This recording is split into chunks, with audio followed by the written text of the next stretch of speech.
वंदे अहम करुणा सिंधुम जयनेतादासं प्रभुम यत्पाद पद्मयोर्दीप्ता कार्य सिद्धिर्भवेदपि।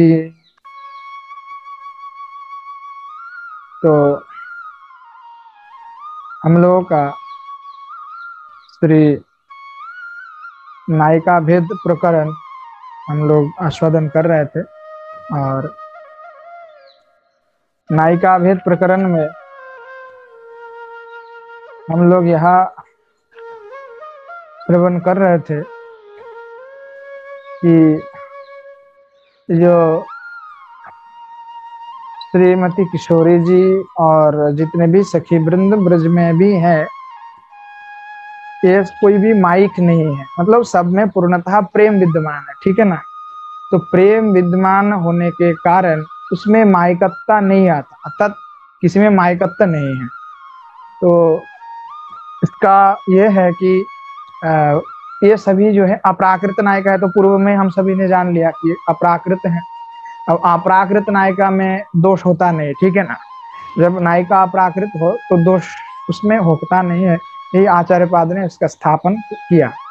आचार्यपाद ने स्पष्ट कहा कि जो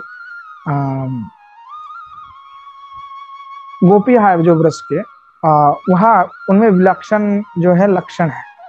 विलक्षण इसलिए कह रहा है क्योंकि ये विश्वनाथ चक्रवर्ती पाद आदि जो भी है आचार्य, उन्होंने स्पष्ट के तौर पे कहा कि इनके जो दिव्य प्रेम है, उस दिव्य प्रेम के सामने विधि नहीं टिकता है।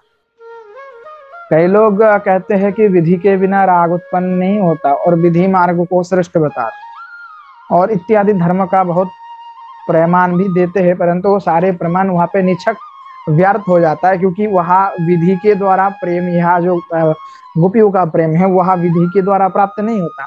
वहाँ जो प्रेम है वहाँ केवल और केवल जो है राग और रुचि से प्राप्त होता है।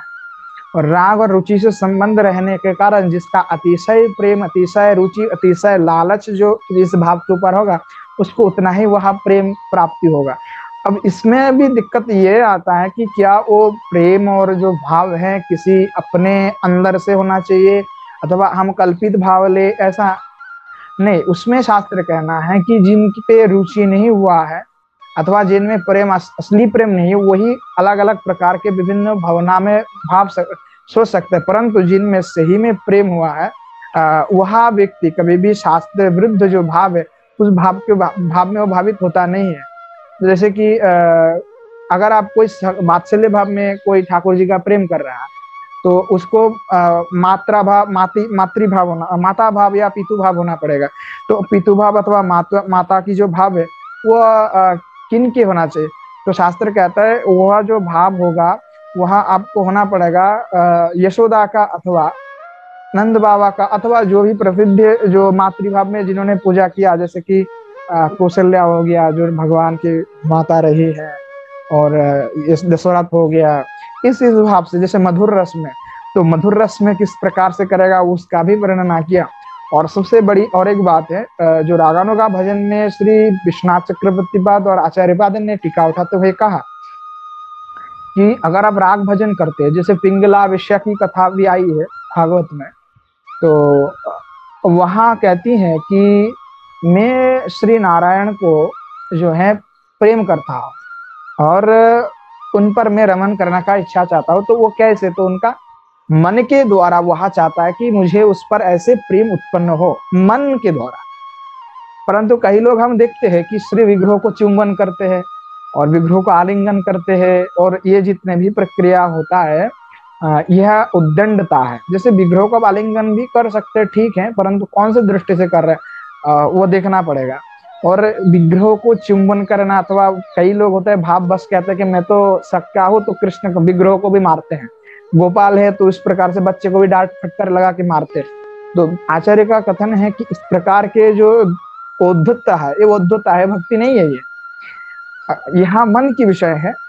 मन से आप भगवान के साथ रमन कर सकते हैं, श्री भगवान को इस प्रकार से चिंतन कर सकते हैं, परंतु विग्रह आदि में इस प्रकार के चुंबन नहीं कराना चाहिए। जैसे देखा आपने यमुना जी में किसी ने वो वीडियो बनाते हैं आजकल फेसबुक में लोग कि यमुना जी में जो है गोपाल को ले गया और गोपाल जी को पता नहीं 1000 डूब लगा दिए अथवा 108 डुबकी लगा रहे, लगाते ही जा रहे, लगाते जा रहे। गोपाल जी की तो हालत खराब हो रहा है। गोपाल जी तो जा रहा है, गोपाल जी कह रहे भाई हमको छोड़ दे भाई, है ना। गोपाल जी कह रहे हमको छोड़ दे, क्योंकि भाई इतना डुबकी लगाया तो हमारी तो हालत खराब हो जाएगा।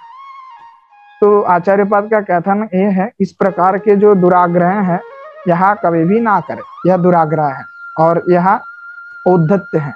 तो इस प्रकार के उद्धत नहीं करना चाहिए, कोई भी है तो विग्रह के साथ इस प्रकार ना करें। जो यहाँ के जो प्रेम है और जो भावना है वह केवल मन के ऊपर टिका हुआ है। तो इसीलिए कह रहा है पहले तो आपकी मन के जो मल है उस मल को साफ करना पड़ेगा। काहे कि क्योंकि मन के द्वारा होगा, तो मन में अगर ऐसा कोई दुर्भावना अथवा ऐसे प्रकार के कोई भी भावना रहे तब तो वह हो नहीं पाएगा। इसीलिए कह रहा है इस प्रकार के दुराग्रह अगर है, इस प्रकार के कोई भावना है तो उसको अब पहले ही त्याग देवे। उस प्रकार के दुराग्रह और भावना लेकर के आप नहीं कर सकते, इसको त्यागना है। पूरा दुराग्रह मन को पूरा पवित्र करना है और उसके बाद मन के द्वारा यह भजन होता है। तो इसीलिए जो कह रहा है तो लीला कथा श्रवण भी करना है। अगर आप रागानों का भजन करते हैं और राग मार्ग के इस महाभाव के ऊपर भजन करते हैं, रागानुगाम को अनुगमन करते हैं, तो रागानुगा में कोई साधारण लोग अनुगमन नहीं कर सकता। जैसे आप सीधी सीधी बात पर के बोले, जो साधारण विधि मार्ग करने वाले भक्त लोग हैं इनको राग में रुचि नहीं होता, और रुचि ना होने का कारण भी इनके गुरु परंपरा के लोग हैं, क्योंकि ये कभी इनको शिक्षा नहीं देता और न ही इन पर आगे बढ़ने के लिए बोलता है। ये बड़ा दिक्कत की बात है, क्योंकि वो बोलना पड़ेगा। और रागानुगा के लिए आपको राग मार्ग में प्रवृत्त होने वाला जो भागवत कथा है उसका आस्वादन करना है। अब कौन सा आस्वादन करे कथा की?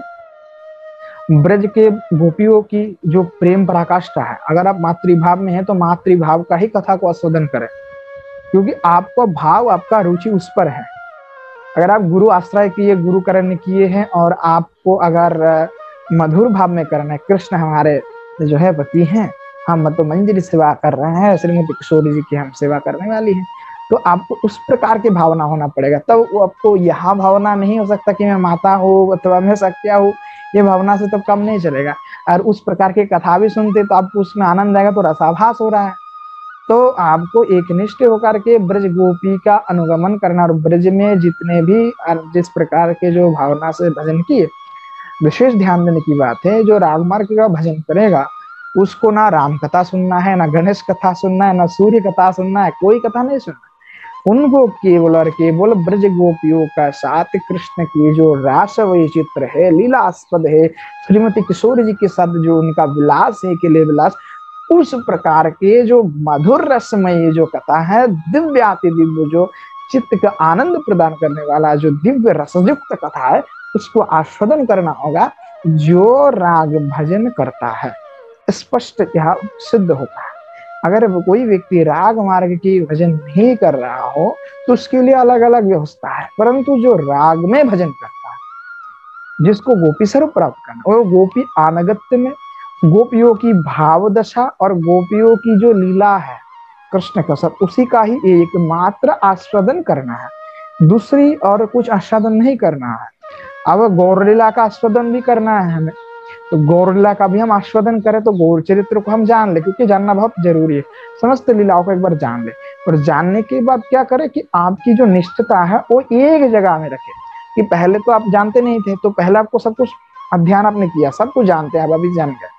आपको यह जान गए कि आप जो परम प्रेम है वह मधुर है और उस भाव को सबको प्राप्त करना ही है। तो मधुर जो भाव है अब उस पर आपको करना है, तो आपको गौर लीला आस्वादन भी कर रहे हैं, तो गौर लीला भी आपको उसी तरह आस्वादन करना है जहां महाप्रभु भी राधा भाव में भावित होकर के उस महाभाव को प्राप्त किया, और महाभाव के जो दशा को प्राप्त करके श्रीमन महाप्रभु जिस प्रकार के दिव्याति दिव्य लीला का आस्वादन किए, वहां से लीला का ही आपको आस्वादन करना है।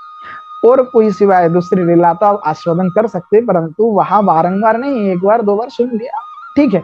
उसके पश्चात में आपकी निष्ठा, अगर आपको लक्ष्य एक है कि मुझे वहां प्राप्त करना है, तो एक ही अनुगत होकर के बस वही जो है उसी का आपको आस्वादन करना है। बाकी सारे चीजें आप चले ठीक है, वो बाकी सारी चीजें भले ही नहीं हो रहा, परंतु आस्वादन आपको वही करना है, क्योंकि यही एकमात्र मूल विषय है। तो मूल विषय को आप छोड़ नहीं सकते।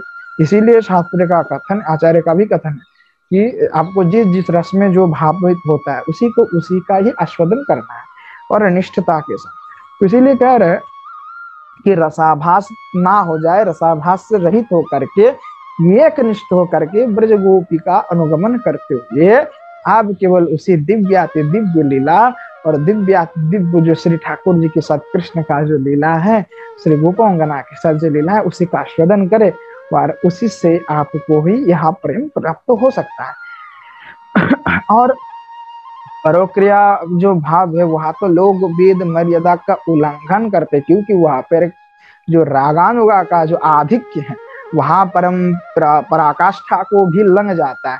जो रागानुगा भजन होता है, जो राग मार्ग होता है, राग मार्ग में जो अनुराग होता है, अनुराग को स्वाभाविक एक दिन में नहीं हो जाता किसी व्यक्ति को। विधि करते करते, देखिए दो प्रकार से होता है, एक तो विधि व्यक्ति करते करते धीरे धीरे उसका होता है, और होता है एक अचानक महद कृपा उद्भुत हो जाता है। और महद कृपा जिस प्रकार से जो राग मार्ग के भजन कर रहा, जो राग मार्ग के ऊपर आस्वादन कर रहा, ऐसे दिव्य जो महात्मा होते, दिव्य जो संत होते, उनके सानिध्य में संस्पर्श में आने के बाद उनके श्री मुखार वृंद से उस प्रकार दिव्याति दिव्य लीला का आस्वादन करने के बाद में लोगों के हृदय में वहां चित्त वृत्ति जो है उद्गम होता है, उस लीला के प्रति आकर्षण होता है। और आकर्षण से क्या होता है, जब वह लीला के प्रति व्यक्ति का आकर्षण चित्त हो जाता है, उस आकर्षण के कारण उसका प्रवृत्ति उस पर चलता है।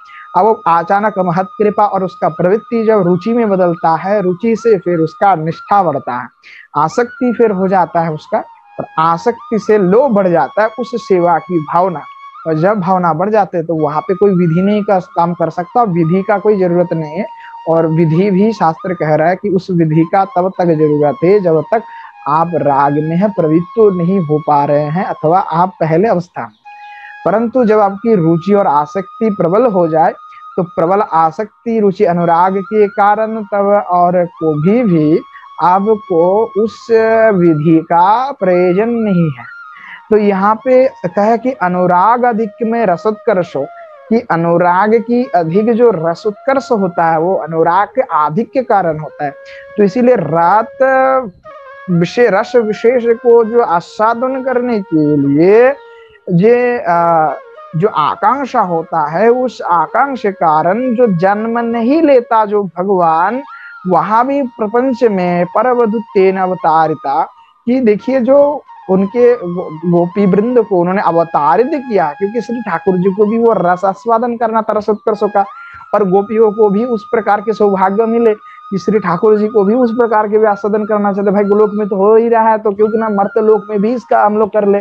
तो इसलिए मर्तलोक में भी इस प्रकार के इन्होंने लीला को करने के लिए, आस्वादन करने के लिए प्रकटन किया। और श्री ठाकुर जी स्वयं यहाँ जो गोपी का वृंद परवधुतेन, जो दूसरे के बधु रूप में इन सभी को अवतारित किया।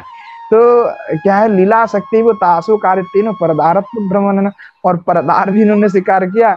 परंतु यहाँ तो देखने में लगता है कि वो सत्य है कि भले ही इन्होंने परदार किया है, परंतु पूर्व में हमने कह चुके हैं कि वे श्री ठाकुर जी के साथ ही रहते हैं, और जो ठाकुर जी की माया के कारण इन सबको लगता है कि हमारे स्थिति तो हमारे पास में ही है, परंतु यहाँ लीला मात्र है। और जो जो निश्चित रूप में जो सा ही जो रस उत्कर्ष स्वाद जो से कृष्ण का, ये जो कृष्ण का जो रसद है सर्वकाल, ना सर्वकाल के सर्वकाल में नहीं होता, किंतु प्रकट अवतारम लीलायम तस्य कदाचित तत्सोपि कदाचित इति यथेव रसोत्कर्ष मूलो तच्च परवधुत्तम ब्रह्म कृप्तमेवेति धन्य एवं सिद्धास्थिति।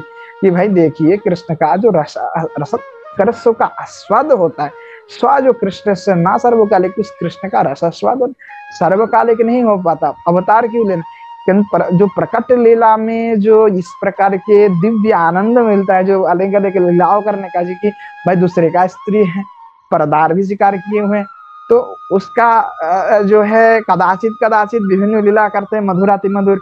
तो इस प्रकार के जो रस का उत्कर्ष हो जाता है वो बहुत बढ़ जाता है। तो रस का उत्कर्ष बढ़ने पर जो मूल है, उस मूल के कारण जो परवधु में भ्रमण करना अथवा उनके ऊपर आकर्षण होता है, जो विकर्षण होता है, तो यहाँ तो सब कृष्ण ही है, कृष्ण ही खुद कर रहे हैं। तो दिव्य जो लीला का आस्वादन श्री ठाकुर जी कर रहे हैं, वह महा सिद्धांत है और ये धन्य है ऐसे जो लीला है।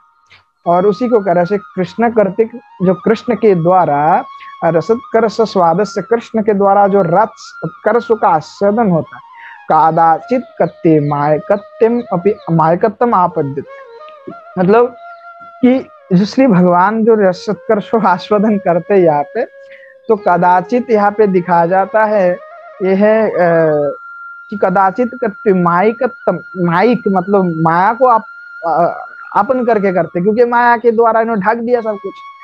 तो कह रहा है कि माया शक्ति कृतस्यैव, कि देखा जाता है कि कदाचित यहाँ माया की शक्ति के द्वारा उनका लीला होता है, परंतु यहाँ न तो चित शक्ति, यहाँ जो है हम अगर कहते कि यहाँ केवल माइक लीला है, तो माइक हम कह नहीं सकते केवल, वह श्री भगवान के जो माया शक्ति है और उन्हीं के द्वारा वे क्या करते हैं, अपने जो चित शक्ति हैं उनके द्वारा यह तासु जो परवाधु है उनमें वह रमन करते हैं। हाँ, तो क्या होता है कि जो ब्रज गोपियां है, रमानी है, अब यहाँ जितने भी है श्री कृष्ण के कर्तिक जो रसास्वादन होता है, और कदाचित कत्ति मायकत्व, कदाचित जो है वह माइकत्व को आपद्ध करके होता है, तो माया शक्ति के कृत्य होता है, कदाचित यहाँ भी दिखा जाता है, परंतु चित शक्ति कृता जो तथा अर्थात चित शक्ति जो परमभूत जो भ्रमक जो है, भ्रमक लिप्तत्व ईश्वरत्व विभ्रांति शंकर सरेकन वैशिष्ट मायातम, कि जो शंकर मत आदि है उन्होंने भी इसको उस प्रकार से स्वीकार किया है कि जीव एवं भ्रांत इति च्युता न तो ईश्वर, जो जीव होता है वो भ्रांत होता है और ईश्वर कभी भ्रांत नहीं होता। ननु भ्रमोयम प्रेम हेतु को लीला आसक्ति संपादित, परंतु यहाँ पे जो भ्रम अथवा दिखा जाता है कि ईश्वर है तो इस प्रकार के कार्य कर रहे हैं, तो भ्रम कैसे होगा, ये तो भ्रम नहीं है। तो ये कह रहा है ये तो भ्रम नहीं है, प्रेम हेतु है, प्रेम के कारण इस प्रकार के लीला श्री भगवान करते हैं।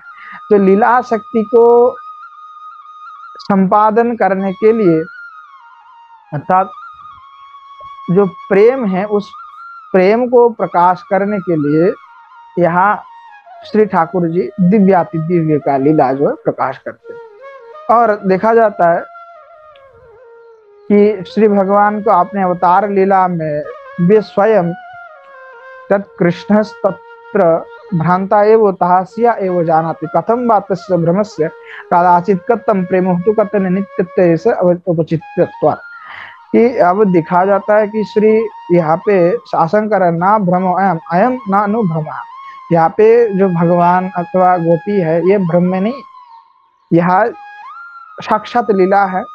और यह जो है विशेष इसलिए है कि वह श्री ठाकुर जी चाहते कि इस प्रकार के लीला हो, और श्री ठाकुर जी भी इस प्रकार के रस आस्वादन करने के लिए इसको करते हैं कि जो आत्माराम है सुखदेव आदि, यहाँ जो है आत्माराम होने पर भी इनका जो है ब्रह्मत्व भी आकर्षण, इनको ब्रह्म में आकर्षण रहा। परंतु देखा जाता है जब इन्होंने कृष्ण लीला का आस्वादन किया और श्रवण किया, तो वे समस्त ब्रह्म का ध्यान व्यान छोड़ करके वे आ गए हैं कि इसलिए कि मुझे कृष्ण का भजन करना है, उसके संबंध में और भी जानना है। तो कह रहा है कि भागवत की जो भागवत आदि संदर्भ में लिखा हुआ है कि श्री भगवान का जो न विद्यते ईश्वर जन्म कर्म, श्री भगवान का जन्म कर्म ये सब कोई भी हम जान नहीं सकते, ये सब क्या है, सर्व लीला नित्य है, वो समस्त कुछ लीला नित्य है। तो इन्होंने कहा कि नित्यत्व प्रतिपादिक श्री जीव गोस्वामी पाद आदि ने ही उन्होंने समस्त मत को नष्ट करते हुए कुमत को उन्होंने परमत करके उन्होंने लिखा, जो श्रृंगार रस है वहाँ एकमात्र परम पराकाष्ठ है। अर्थात जो यहाँ देखा जाता है कि श्री भगवान के जो नित्य प्रयासे वृंद है, उन्होंने परदारत्व भ्रमेण, उन्होंने परदार को स्वीकार किया। यथा रसस्य विधि प्रकार विशेष, जैसे रस का जो विधि है वो प्रकार विशेष संभवती, तो उनकी जन्म आदि लीला में भी जो दिखा जाता है कि जन्म आदि लीला भगवान लेते हैं, और भगवान की जन्म आदि लीला क्या है, वो अभी नित्य है, कोई भ्रम नहीं है अथवा माइक कल्पित नहीं है। और ताद अंश सायाम रसिकेति, और उसी अंश में भी रस का स्थापन होता है।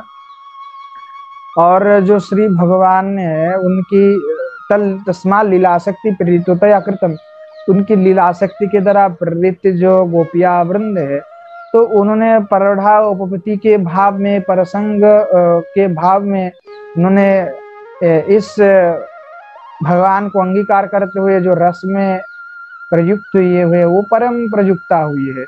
और ये क्या है, तो इस प्रकार के जो रस है वहाँ चरम रस, परम रस। तो लीला वैचित्र में हम देखते हैं कि जो श्री भगवान ने है ब्रज गोपियों के साथ जो लीला किया है, वह एकदम नित्य है, और वहाँ कोई कल्पना नहीं है, और यह चमत्कार प्रदायक है, और यह परम श्रेष्ठ है। इसमें जीव गोसाई पाद ने सभी का मतों का खंडन करते हुए उन्होंने इसका स्थापन भी किया। और हमारे सिद्धांत में क्या है, श्री कृष्ण स्वयं भगवतम, और वह सर्वथा सर्वपूर्ण सिद्धांत है, और उनके जो शक्ति है वहाँ सर्वशक्ति ही इस गोपियों के प्रकट हुए, उस सर्वशक्ति से ही गोपियों का प्रकटन है। वह भागवतामृत में भी उक्त किए, शक्तयो सर्वोत्कर्ष सर्वेश्वर्य माधुर्य लीला सत्य संकल्प इत्यादि। उनकी जब प्रकाशन होता है तो रस स्वाद के उत्कर्ष के कारण उत्कर्षणीय शक्ति अभिव्यक्त, तो ये रस का आस्वादन करने के लिए भी सत्य संकल्प है, परिपूर्ण है। और इसीलिए जो भगवान है वह गोपियों के साथ इस प्रकार के लीला करते हैं, और उस लीलाओं में प्रकट लीलाओं में इसका रस उत्कर्ष का उन्होंने प्रकाशन किया। और अप्रकाट होने पर भी उसका भी वहाँ आस्वादन होता है, तब अप्रकाट गोलोक आदि में भी उसका उत्कर्ष भी है, वहां पे भी इस प्रकार से आस्वादन होता है। परंतु यहाँ के जो उत्कर्ष है वो थोड़ा सा भिन्न हो जाता है। यहाँ पे जो प्रक्रिया का संभव सुख होता है वहाँ से भी विशेष है, क्योंकि यहाँ पे श्री भगवान जो है जन्म ग्रहण करते हैं, और प्रकट लीला में जो है ब्रज गोपियों का पति पत्नी आदि रहता है, और नाना छल नाना प्रकार के जो कार्य के द्वारा श्री भगवान भी मिलना चाहते, गोपियां भी उनसे मिलने आ जाते। तो इस प्रकार के नाना जो विभिन्न लीलाओं होता है, इससे और भी परम उत्कर्ष हो जाता है, और ऐसे दिव्य दिव्य लीला होता है। तो कहते हैं कि ये जो लीला है इत्यादि ये सब जो है परम फल प्रदायक है। तो यहाँ जो रसिक मंडल भूषण है, तो यहाँ कृष्ण का विषय में सभी अवगत हो नहीं सकता, और जो श्री रसिक मंडल भूषण श्री कृष्ण है वह विशेष रस की आकांक्षा के कारण इस ब्रज में समस्त ब्रज गोपियों का उन्होंने जन्म किया, कि इसीलिए कि तत्कथानुस्मृत जनितो तत्संभव को लिप्सा, कि श्री भगवान की इस प्रकार के जो लीला है अथवा उस प्रकार के जो दशा को प्राप्त करने के लिए साध्य साधन अवस्था तो साध्य और साधन करना पड़ता है। तो श्री भगवान चाहते थे कि कोई जो विशेष इनका रस विशेष है, तो इसका आस्वादन करने के लिए आकांक्षा के लिए जो है यहाँ पे ब्रज गोपियों का उन्होंने है अवतारित कराए थे। तो इससे यहाँ लगता है कि जो भी कन्या है, जो ब्रज गोपी है, उसको लौकिक नहीं है, और लौकिक ना होने के कारण उसमें लौकिकता अथवा लौकिक कोई सी भी प्रकार के कोई दोष नहीं लग सकता है, वह स्वतः ही प्रमाणित हो चुका है। तो कहने की तात्पर्य ये है कि जो ब्रज के गोपांगना है, और देखा जाता है कि प्रकट लीला में भी श्री ठाकुर जी जो है विभिन्न लीला करते हैं। तो वह लीला का उद्देश्य क्या है कि उसमें रस का जो उत्कर्ष है वह मूल होता है। और उन्होंने इसीलिए जो परवधुत्व, जो परवधु का रूप में गोपांगना का आविर्भाव हुआ, तो यह भी धन्य है। ये वयम, यह सिद्धांत है कि वो धन्य है। और यहाँ पे कोई जो भी गोपांगना गोपी है, सभी तो कृष्ण का। तो कृष्ण के द्वारा जो परम विशेष रस को आस्वादन करने के लिए इस प्रकार के लीला करते हैं भगवान। अपने चित्त शक्ति जो है इनको उन्होंने अवतारित किया है। और जो है माइक अगर कहा जाए तो माइक होने पर भी वहां माइक नहीं है, परंतु जो अपना श्री ठाकुर जी का महामाया योग माया है, उसके द्वारा यहाँ पे ढक के रखते हैं। तो कह रहा है कि जो श्री स्वसुख निवृत्त चेता तद विद्या अन्य भाव उपजित रुचि कृष्ण लीला सार इत्यादि जो कहा गया, तो इससे यहाँ प्रतीत होता है कि जो श्री भगवान है वह इनकी जो भाव है, उन भाव को प्राप्त करने के लिए उनको रुचि का जरूरी है, रुचि हो भगवान की उस लीला में, उस प्रकार आस्वादन के। और रुचि के साथ उनका प्रेम अगर प्रगाढ़ होता है, उस प्रकार की भावनाएं विद्यमान होता है, तो अवश्य ही उनको उस प्रकार के प्रेम प्राप्त हो जाता है। और जो श्री भगवान है सर्वदा सब कुछ परिपूर्ण है, और उन्हीं के जो शक्ति है, और वहाँ सर्वशक्ति ब्रज में ही प्रकाशमान है।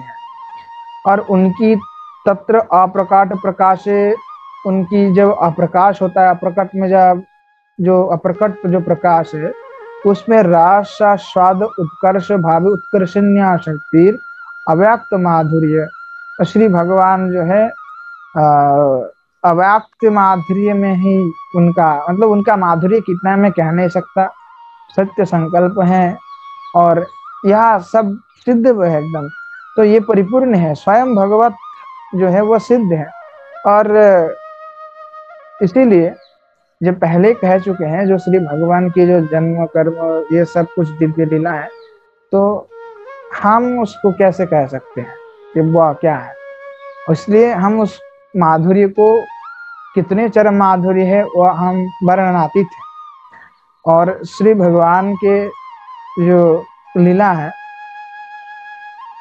और उस लीलाओं का आस्वादन करने पर, उस लीलाओं का आस्वादन करते हुए जब उसमें रुचि हो जाता है, और रुचि के बाद में जब साधक जो साधना में प्रवृत्त होता है, तो उसको साध्य में प्रवेश होता है। जब साधते हैं उसको, तब धीरे धीरे धीरे साधक उस भाव को, तादृश भाव को प्राप्त कर सकता है। और लिखा जाता है कि जो श्री भगवान जब दूर चले जाते, तो मिलन की आशंसा से और मिलन करने के लिए जो है दूसरे जो गोपांगना है अथवा श्रीमती किशोरी जी बड़े ही उत्तेजित हो जाता है कि अब कब मिलेंगे कब मिलेंगे। कि श्री ललित माधव में भी श्रीमती किशोरी जी ने इस प्रकार से कहा। तो और बाकी बहुत लीला है, बहुत दिखा जाता है कि श्रीमती किशोरी जी के साथ श्री ठाकुर जी की जो दिव्य अद्भुत जो लीला है, वो परम उत्कर्ष प्रदायक है। तो इसीलिए वहाँ समझने के लिए अथवा उसका स्मरण करने के लिए व्यक्ति को भी उस प्रकार भाव में भावित होना आवश्यक है। अर्थात अगर व्यक्ति उस प्रकार के भाव में भावित नहीं है, तो उसको आस्वादन वो कर नहीं सकता, उसको वो समझ में नहीं आएगा। तो इसीलिए जो उस प्रकार के मार्ग में विचरण करने वाला जो व्यक्ति है, जो आचार्य है, उनका अनुगमन करते हुए, ब्रज गोपियों का अनुगमन करते हुए उसका आस्वादन करना चाहिए, जिससे कि धीरे धीरे साधक का हृदय जो है, चित्त जो है वह परिपूर्ण एकदम हो जाए, स्पष्ट हो जाए। धीरे धीरे उस साधक का जो है रुचि बढ़ते जाए, रुचि बढ़ते बढ़ते एक दिन वह महाभाव को, महाप्रेम को प्राप्त करके अपना जो है भजन मार्ग को बढ़ा करके वो आगे चल सकता है। इसके सिवा कोई दूसरा रास्ता है नहीं। और राग मार्ग का यही मूल उद्देश्य है, ये है, उसमें रुचि और आसक्ति जो है प्रगाढ़ परिमाण होना चाहिए। अगर रुचि और आसक्ति नहीं है तो लोभ नहीं है उस प्रकार, तो वह असंभव है। लोभ अवश्य ही जरूरी है, क्योंकि रागमार्ग में विशेष जो है वो सबसे क्या है, लोभ है। अर्थात लोभ है तो आप रागमार्ग में हैं, अगर लोभ नहीं है तो कुछ नहीं है। तो इसीलिए लोभ और आसक्ति को बढ़ाते जाए, जिसमें कि हमें कृष्ण का, राधा का सेवा करना है, श्रीमती किशोर जी का हमें दास्यता प्राप्त करना है। उसी भावना को हृदय में धारण करते हुए साधकों को आगे बढ़ने की जो है प्रक्रिया बताई गई, वही साधन अवस्था है। और साधन अवस्था को जब वह राग में प्रवर्तित हो जाता है तो उसको साध्य अवस्था कहता है। तो इस प्रकार से साधन का भी क्रम है। इसीलिए जो ब्रज के गोपांगना है उसमें कभी भी लौकिक दोष नहीं होता है, क्योंकि वो साक्षात श्री कृष्ण के द्वारा अवतारित किया गया, और वह रस विशिष्ट को आस्वादन करने के लिए श्री भगवान ने किया। वह सब नित्य लीला है, कोई माइक और कल्पिक नहीं है। तो इसलिए वह उसमें कोई दोष अथवा कोई भी इसमें दोष आपत्ति नहीं है। तो यह इसके द्वारा आचार्य पाद ने स्पष्ट करके प्रमाणित किया है।